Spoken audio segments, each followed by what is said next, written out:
Тестовый заезд на 18 километров – это финальная проверка перед одной из главных гонок года – «Шелковый путь». На трассе новая машина «Синей Армады» серии К5. Для нее это будет дебютный турнир. Можно сказать, она будет проходить испытания на этой гонке, поэтому для нас это тоже, как сказать, информация, которую мы здесь получим, будет очень важна нам для понимания, что дальше улучшать в этих машинах. Машина сыроватая, еще новая. Вот сейчас смотрим на вредные контакты, осматриваем.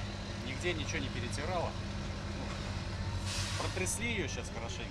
«Шелковый путь» стартует в эту пятницу. Участие примут 98 экипажей из 23 стран. Им предстоит преодолеть расстояние свыше 5000 километров от Казани до Москвы и испытать особенности дорог 13 регионов страны. Команду КамАЗ-Мастер будут представлять 5 экипажей. Это два автомобиля К5 нового семейства.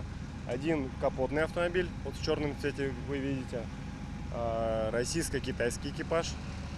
И экипаж предыдущего поколения автомобиля на газодизельном топливе.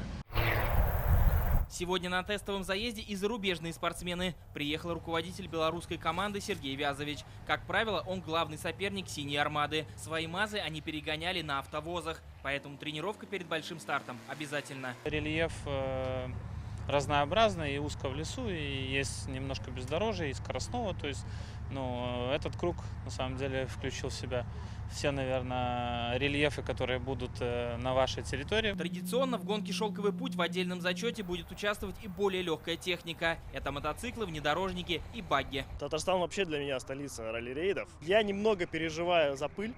Много пыльных дорог, соответственно, проблемы при обгонах. Я надеюсь, Татарстан пройдет у нас один из интереснейших открытий в «Шелковом пути». Старт 7 июля в Лаишевском районе у села Державино. Первый этап – 142 километра. Павел Драгунов, Рамзиль Гарипов, ТНВ, Пестричинский район.